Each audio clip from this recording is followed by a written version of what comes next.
Okay, this video is going to focus on how to prep and re-dye a synthetic leather goal pad face, typically made of like jenpro or whatever you want to call the synthetic leather that's used. This is a Koho Revolution that's pretty severely road rashed, appears to have seen its time on the street,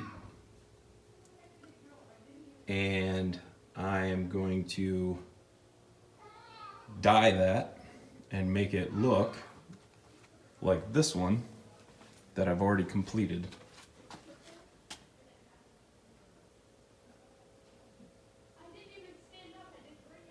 Seems to be a pretty useful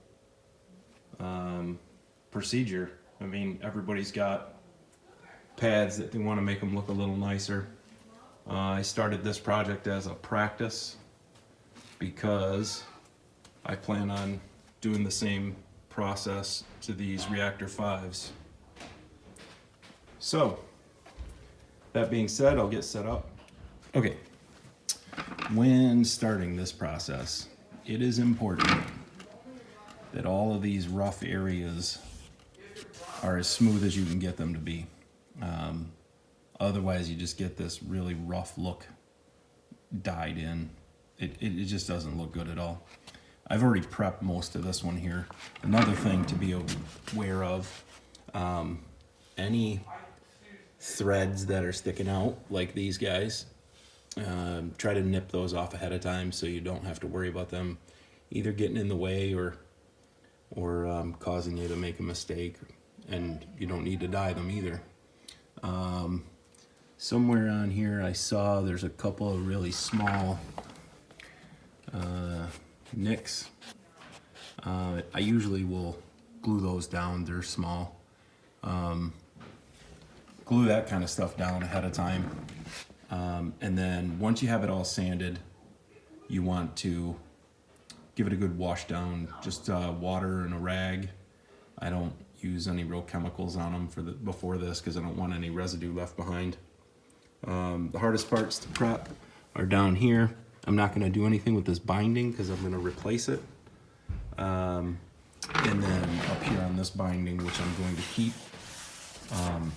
And you can see that it's not exactly perfect. We use 1000 grit sandpaper. I do it dry. I don't wet the paper first. And you want to pay attention while you're doing it so that you don't make the spots worse.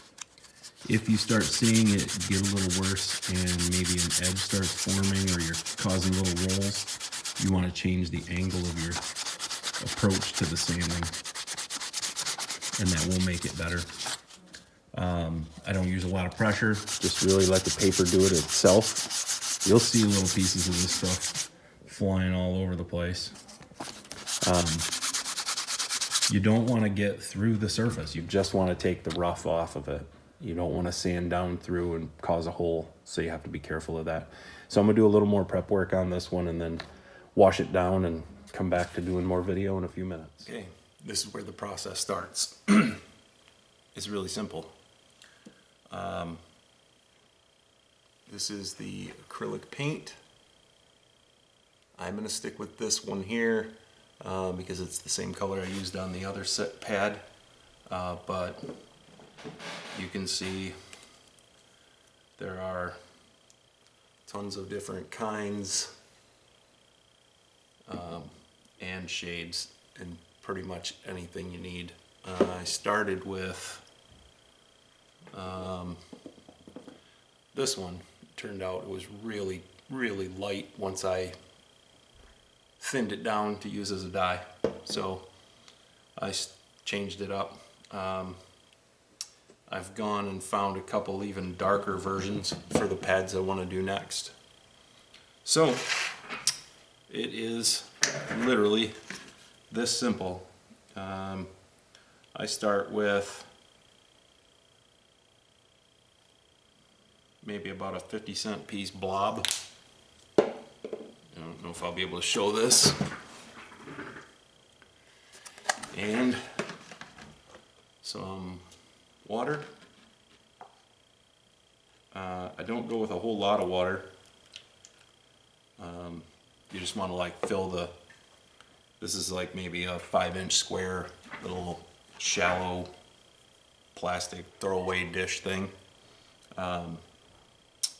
Just kind of want to fill the base of it with the water, you know, just to cover the surface of that. That's literally how I've measured it out. And then just mix it up with your brush. Use a really fine, tight brush. In fact, it says it's an acrylic brush, so it's made for this type of paint. And it washes off with warm water nice and easily. So this first coat that I do will be, it'll look rather light blue. It does tend to darken as it dries, so at first I was a little concerned when I saw the color,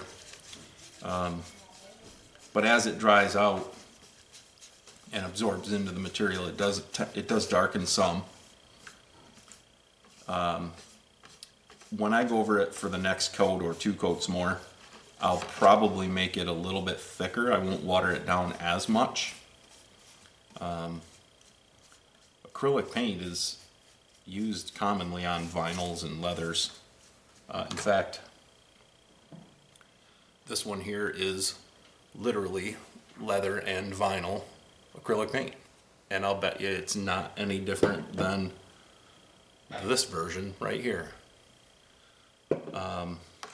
I think I paid more for that. These ones here, this little brand usually costs about 50 cents at Walmart. It's 2 ounces. And I have a ton of it left.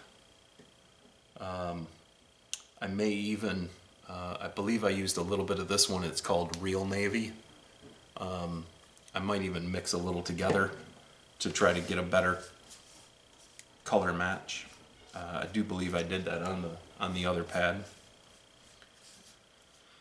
I'll go ahead and finish mixing this up a little bit. You really want it, you don't want any clumps, you don't want any chunks of paint. You want to mix it up good so it's really watery, super thin. So I'll pause the camera. I'll move it over here behind me so you can just see, I guess, how it goes on. And this video will end up being a lot of either editing out of the process or speeding up 20 minutes into 8 seconds so it's not too unbearable to watch.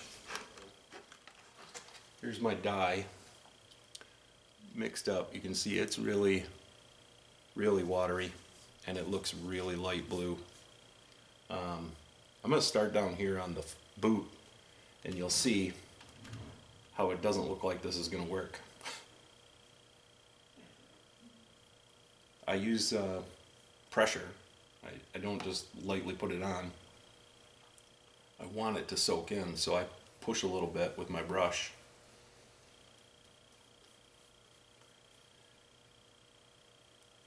This first coat, you can go a little heavy, I found. Remember, I'm going to remove this and replace it, so I'm not going to bother with dyeing that. But you really want this to soak into the material. One of the things I like about dyeing instead of painting on top, no knock to anybody that paints on top, they make leather paint for that. The thing about leather paint though is it is a surface only. It's like a skin on top. If you scuff that, you're going to show through the damage areas and all this discoloration and whatnot. With this, by dyeing this, even if you get a little scratch on it, you've dyed into the material, the backing material, so it won't be as noticeable. These sections, like right here, not sure how well you can see that. It looks pretty good, but there's a big area of bad. So I go ahead and I want it to soak into that area, the bad area. But I'm going to color match this really well, so I don't mind. I go over the good parts of it as well so that it blends really well. I don't end up with like brush marks or anything like that. I use this 5-inch square dish, and it's really shallow because sometimes that can be a little clumsy, and I don't want to tip it over while I'm working on it. I may move the pad while I'm working on it, and I don't want to bump it.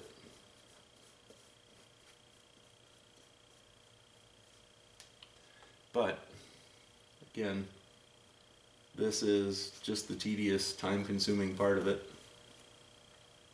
You can see it doesn't look like it's going to do anything, but as you add a few coats to this, you really should wait to do your second coat, probably about a half hour. But as it dries and you add another layer, I guess the way I feel like it works is it's absorbing and drying, and then now you have a dry layer inside that the next little coat absorbs and dries on top of that, and it's kind of a layering effect in the dyeing process. Again, here's a spot with just, now this section here is a lot of dots, little speckles of rough area, missing color, so I dab it with the brush, make sure I get it really good in there. You want to be careful on spots like this that have a lot of the original skin color to them, that you don't have a lot of dye on your brush, because it doesn't absorb very well at all into that, which is really nice when you get up into this area on the knee rolls where there's still a little bit of logo. This won't even really affect that white at all. It just doesn't dye in, doesn't absorb. Another trick on these ones is the edge of the jenpro after the stitching is all completely worn right off the whole side. So you have to be really gentle, just a little bit of dye on the tip of the brush and just tap it across, get it to absorb it.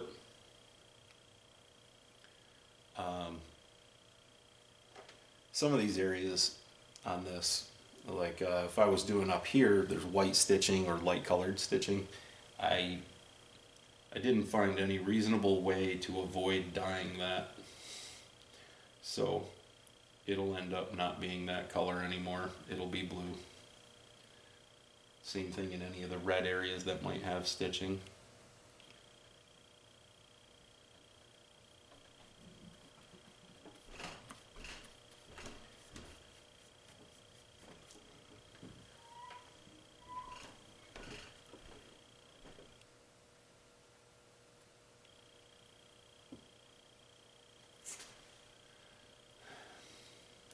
This is really just a time-consuming process of making sure you don't get blue on the red or on yourself, and that you don't run it all over the place like I just started to do. Again, this one just has a lot of speckled areas of scuff marks. I've smoothed them all out with my 1000 grit sandpaper.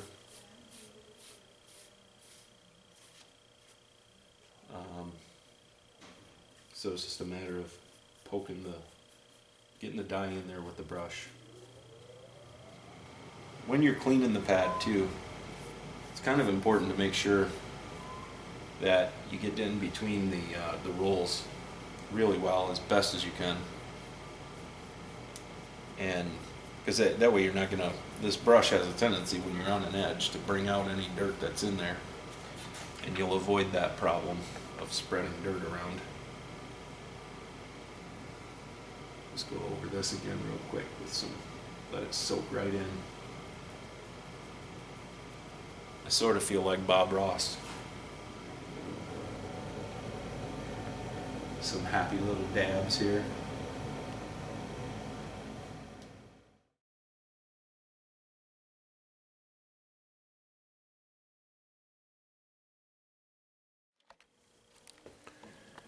Now you can see one coat added. It's soaking and drying now. The end there, I just went ahead and hit a couple more of the really bad spots to get them to take in some more color while this dries. It is important to let it dry before you keep going. But you can see it's really sucking the color in, but you can also see the color is darkening up compared to how it goes on. In fact, here's a little sample. See, it goes on like almost a light blue. I better brush that in.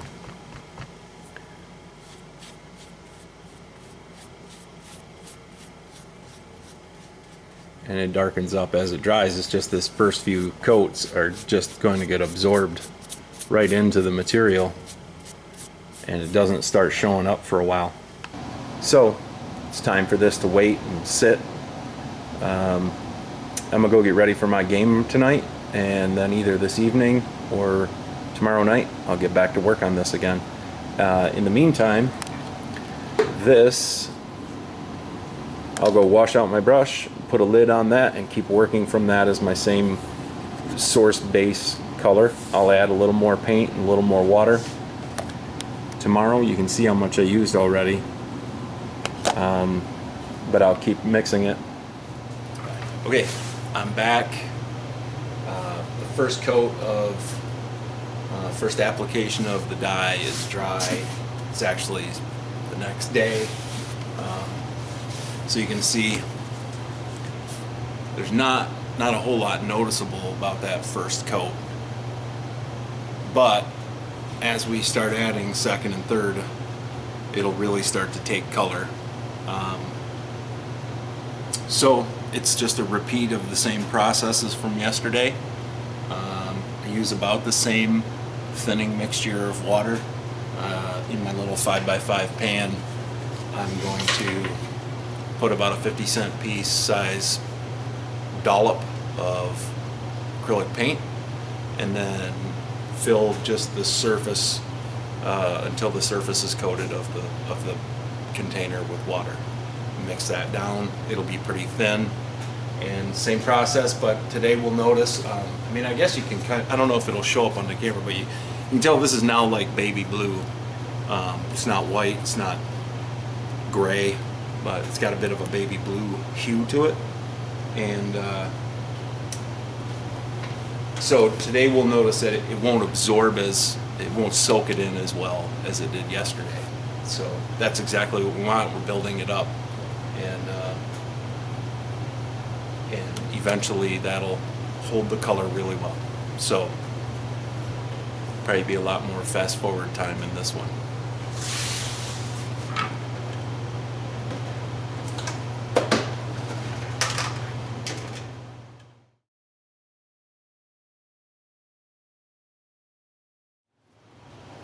And there's the consistency of my paint to water mix, and I mean, we want it to be really watery because, again, we're not painting. We don't want to create a surface layer. We want this to absorb in. And you can already see it's not just absorbing in. It's absorbing in, but it's pooling on top and then drawing in, whereas yesterday was really dry and it basically just drank it up. Again today, I'm still using the brush, not as much like a paintbrush. I use it with the sharp edge on it to get against the lines and down into grooves. And but we're using it really trying to press it in to help it absorb in. You're pressing and rubbing it in.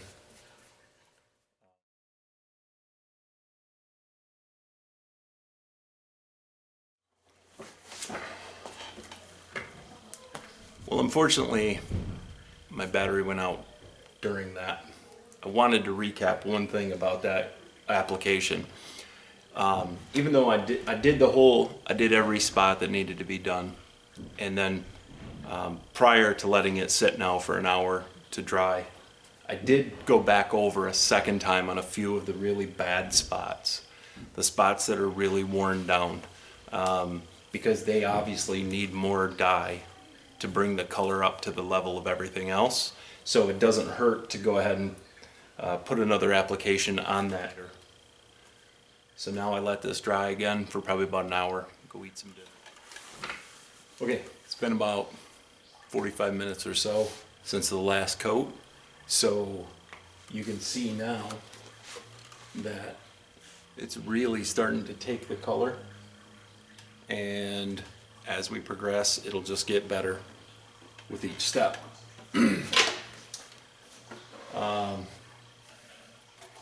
Yeah, again, this is gonna be apply. I'll probably edit that down into 8 seconds. It'll take me probably 20 minutes maybe to go over it one whole time again. And probably 2, maybe 3 more applications. Probably 3 more. There's still some bad spots.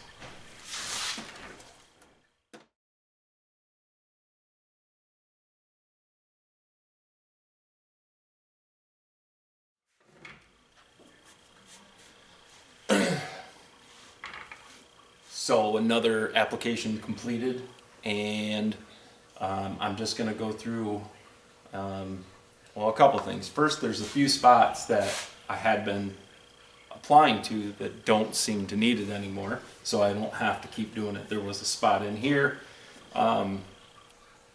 This section right here looks good. I filled in the little dots that were there, the bad spots, and they've dyed well. I may do one more application there when I do the final application. So I am going to go through again and touch up some of the, add some more dye to some of the really bad spots, and again that just helps catch those spots up to the rest of the material and the rest of the color. But I mean, it's already taken shape. I haven't done the red yet, and we haven't completed this, but you can see, I mean, we're on the 3rd application of dye right now, and it just slowly builds up and darkens with every one and evens out. So far it looks like I'm pretty good on my color match as well, which I may tweak either the next batch just a little bit or the final, because I do think I'm probably at 2 more applications. One other thing is, I may, in some really bad spots, there's like almost like a hole right down here. It's not, I don't know how to explain it. It's like the actual back side of the jenpro, and even that is kind of shredded. I may end up touching a spot like that with very, very mildly thinned out paint, and actually kind of, you know, paint a skin on that, because it doesn't match anything else. It's not absorbing the dye, and that one little spot, it's not going to hurt anything to actually apply some more of a paint effect to it. There's a couple of little spots where I did repairs, very small repairs. One is down here somewhere, I believe.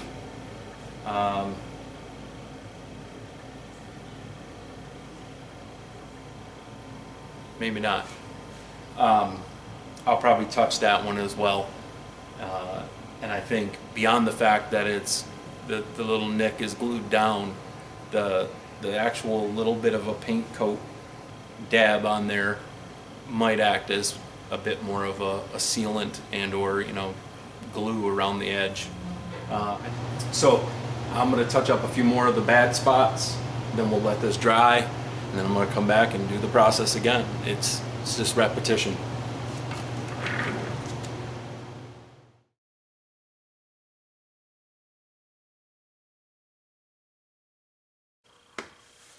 Okay, now it's got to dry again. I'll be back in an hour. Okay, it's been another 45 minutes, almost an hour. Everything's dry. It's still flexible, soft. There's no hard coating, nothing like that.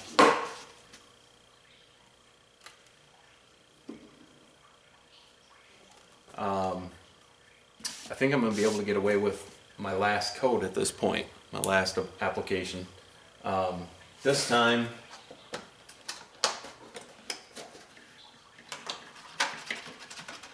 we're going to go with a slightly thicker mixture, or slightly thicker ratio.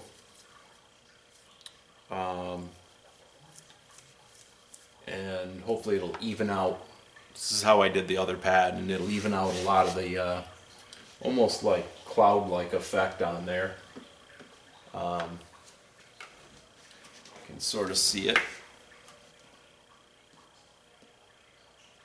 on that roll there. But a lot of that will also fix in the final step with applying the snow seal. So I'm going to add a little bit of water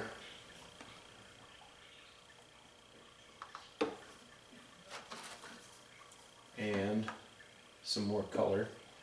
To what I still had.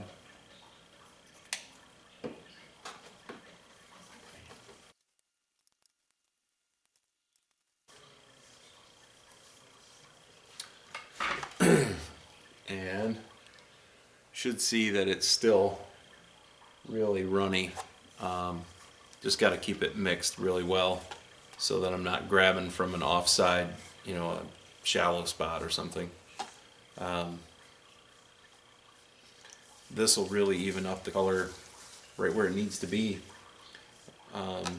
I just ballparked adding some more paint to the mixture and a little bit of water just to freshen it up. It was a little low, but it's all kind of ballpark, but you can see it's still watery. It's not a paste or anything thick. So again, the process begins of just covering the whole pad.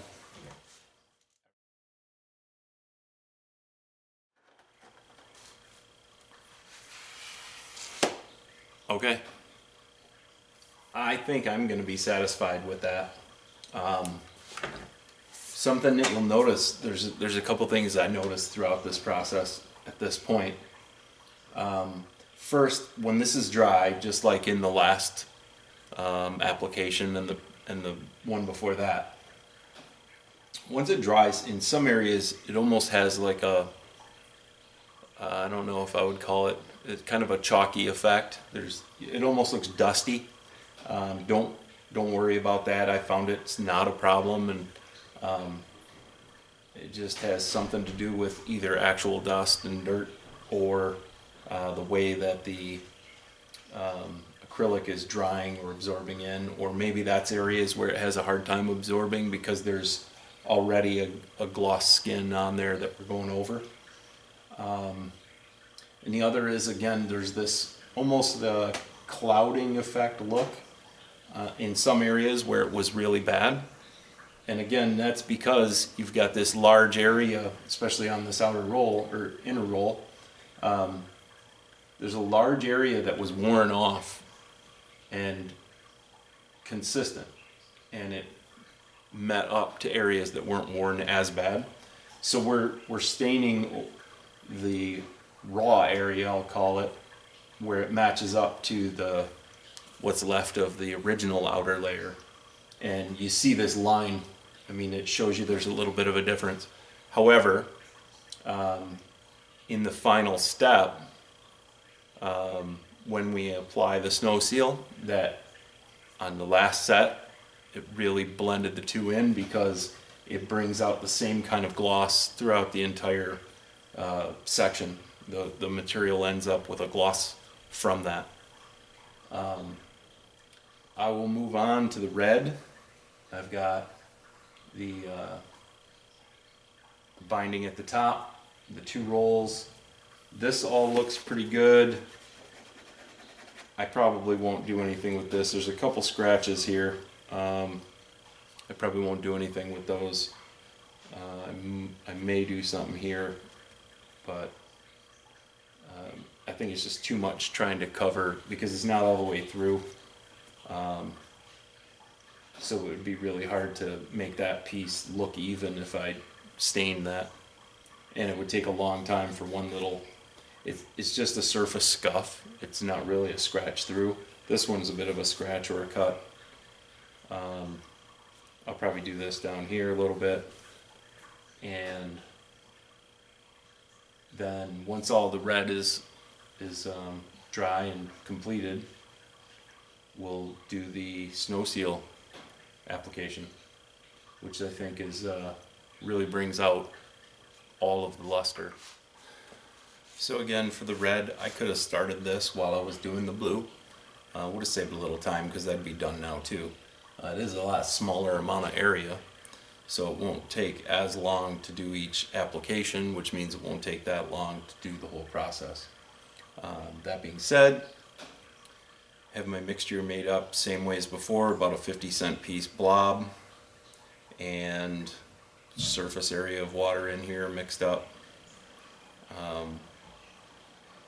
You can tell it looks like it's a different color right now, like it's coral. That'll darken as we apply.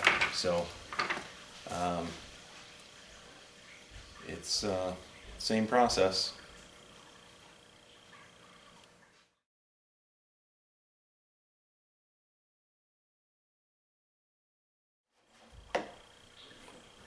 Okay, that's it for the first application of red. I'm gonna call it a night. Hopefully tomorrow afternoon I'll be able to come in here, tomorrow evening, come in here and knock out a few more applications of it so that I can get to the fun stuff, bringing this thing to life with snow seal, bringing out the gloss and evening it all out. There is one, I called it a scratch earlier, but now I can see it a little differently. It does look like it's a separation, or most of a separation. I'm gonna probably go ahead and just do a simple glue job on that, and I may end up doing these two panels with dye because of that. So until tomorrow. Okay, back at it again. Still have to do the red. Gonna be boring.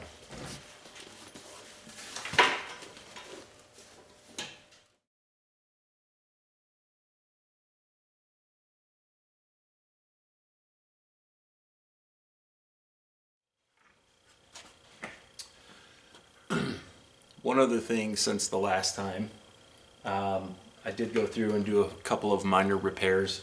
There was this scratch that I was calling it over here actually was a skate cut, and it was all the way through. There's actually two of them side by side, about 2 millimeters apart, one smaller than the other. So I did go through and do a glue down on those, which means I'm gonna go ahead and put a coat on here, maybe a little thick over that cut, and thin over the rest of it, which means I may do this panel again as well, just to, you know, try to keep them as color even as possible.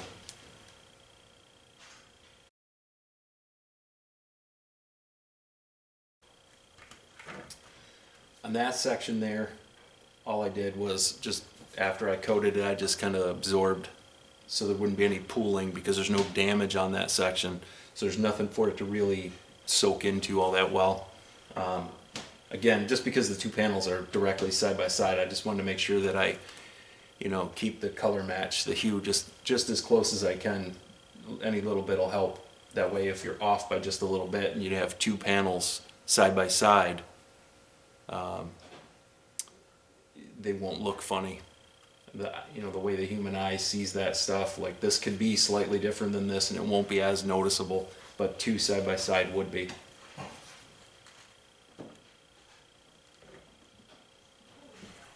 Time to let that dry. I'm gonna go buy another SD card for my camera because I keep filling them up.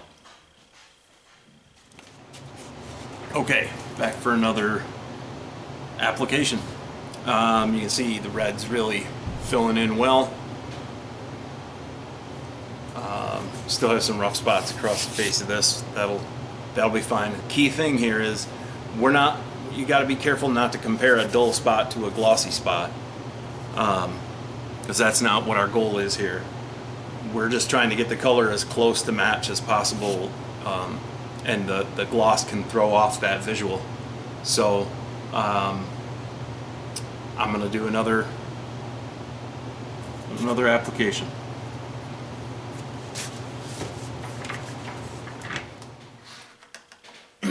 This time, because I think it's probably going to take 2 more coats, I'm going to go ahead and add a little bit more paint. About a nickel size blob. And mix that in. And I'll show again, it's still really thin.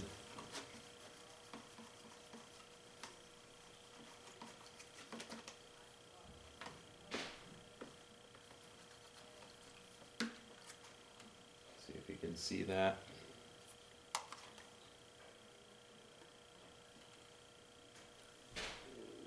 It's just watery.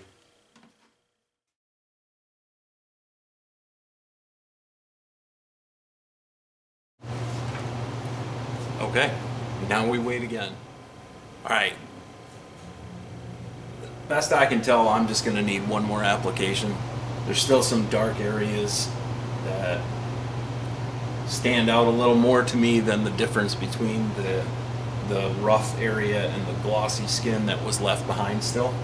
So I'm going to whip up just a little more color inside of this. You'll see it's going to still be liquid.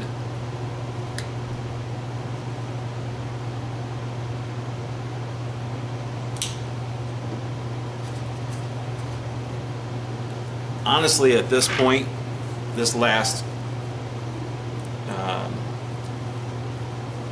application, you could go a little thicker. You could probably paint it right on. It is acrylic paint. It's meant for this.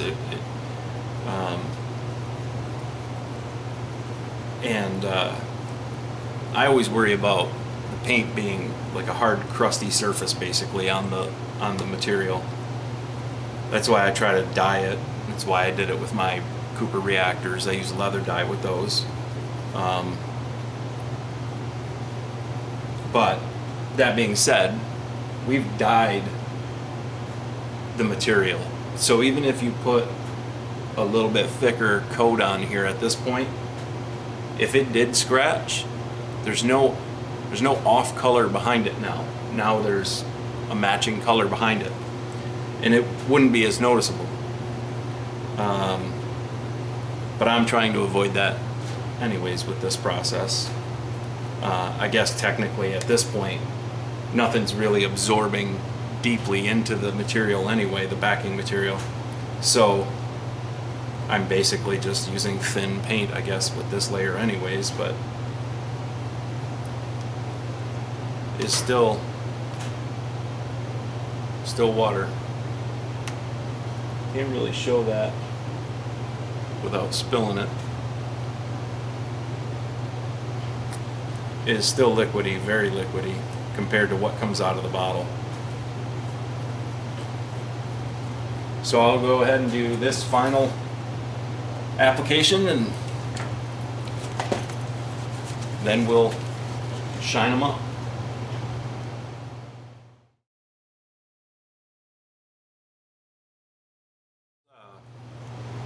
This little skate cut that I have down here that I repaired, I'm actually going to go ahead and put a little bit of direct paint and push it in there as best I can and try to hide that. First, I dried off my brush some. It doesn't have to be perfect, but you don't want to thin it out with a wet brush. I'm just going to use the smallest amounts I can to try to draw a line on that line.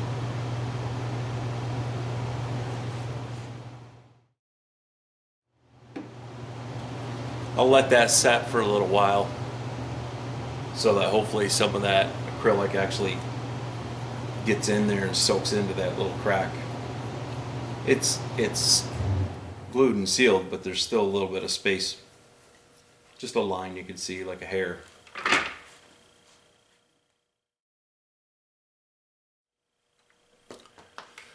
Okay, back to that process. Let it dry. That was my final application. This pad looks as good as the other pad at this point. I will let this dry really well, and since it's late, I will get back to it tomorrow with the final segment, and that's applying the snow seal, which evens out a lot of the color. Even in some of the areas that still look a little cloudy, it'll even it out. It's going to soften the material, and it's going to add the gloss to it. And obviously it's snow seal, so it adds a protective layer. It absorbs in really well, especially the way that I do it, which may not be rocket science and new to anybody, but it's how I do it, and I've noticed it works really well and holds up and lasts a long time. Okay, time for the last step. Here's the pad. The dyeing process is complete. Hey, one thing I did just realize on my other pad when I was doing a quick repair,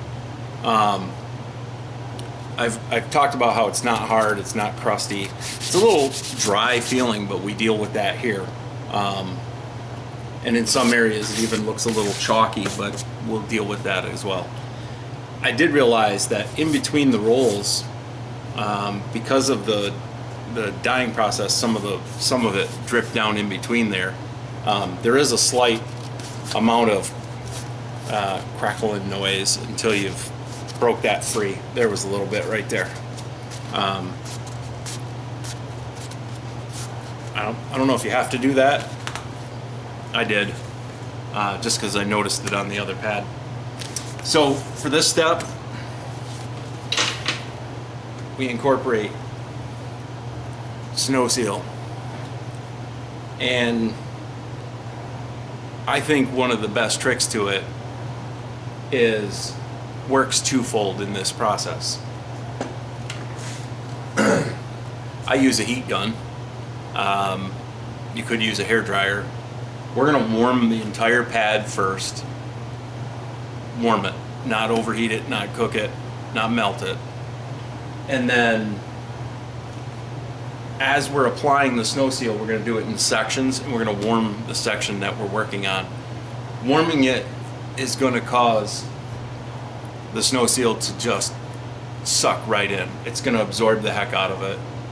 As you put it on, it will melt and just be drawn right into the synthetic leather. And that makes a huge difference. You can put it on the top, and that's fine, it'll look glossy, but by drawing it right in, it really makes it a lot more supple, and it lasts a lot longer. Once that's done, I may go over it a second time the same way, and then we won't warm it as much. We'll just barely warm it and put another coat over the top. It'll still sort of melt as we put that in. This whole process is what draws all the gloss into it, and it also tends to blend the colors.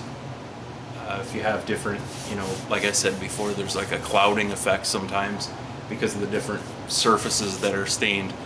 So I'm going to begin with that.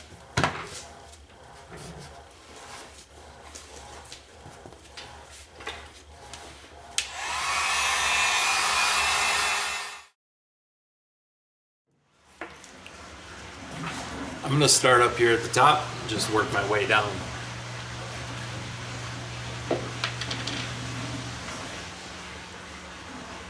I may do this a slightly different way than you've done it before, but I use the cloth to apply it, the sponge to kind of buff it, and then later, after the last time we apply it, I'll use a white cloth.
So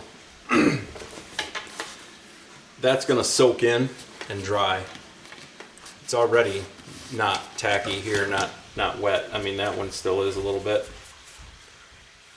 I don't even wait on this step on the last pad. I just flipped it around and started again one more time, warm it up, which is gonna, you'll see what you just put on there will you know, melt and gloss and liquefy. So you don't have to wait. I didn't before. The other pad still looks great. So I'm just gonna flip it around. I'm gonna get this a little warmer this time. I didn't warm it enough last time, the binding, so it didn't absorb as well as it should have.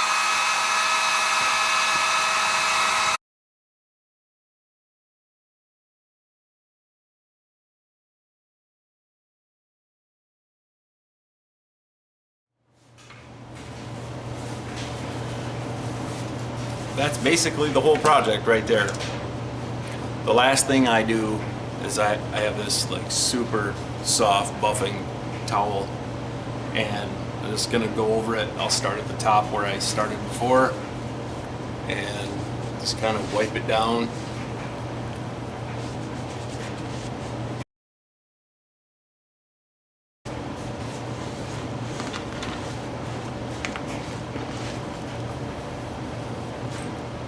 So that's the project. I'll go put this with the other one, and as a matter of fact, I don't know if that'll work, but I'll grab the other one right now. And here they are. The lighting's not very good right here, but side by side, color matched real well. I mean, I'll do the before and after pictures again, but there wasn't much left here or here. Good sections were like right here, and the strap flaps. You can see it does a pretty good job of color matching. That's guesswork. I don't have any tips for you there. I do know that when it's watered down, it will look a lot lighter when you're putting it on than it'll dry. And you can see after application after application after application, it definitely darkened up to where it needed to be, including the red. Even though maybe on this video that still looks a little pink, it's actually just about the exact same red as this. And again, it's away. There's a gap between them. It's not as noticeable if there is a slight difference. There's still some. See if I can zoom in on it. There's still some areas that you're going to notice, like right there, when you get up and really look at it. But there's not much you can do about that when you're dealing with two different types of surface on the material.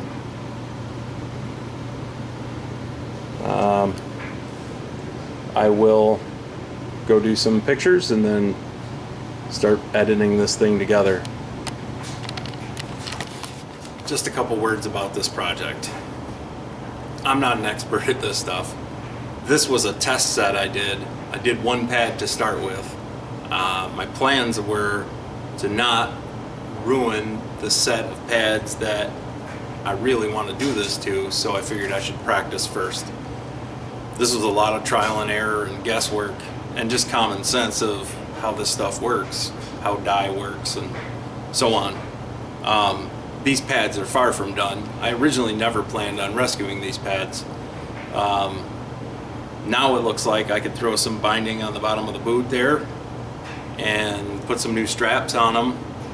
I've already done several repairs that I wanted to fix up for the project since I started videoing. Yeah, I think these could be completely usable pads, and even though they're Kohos, I might wear them once. I might even redo the graphics on the knee rolls.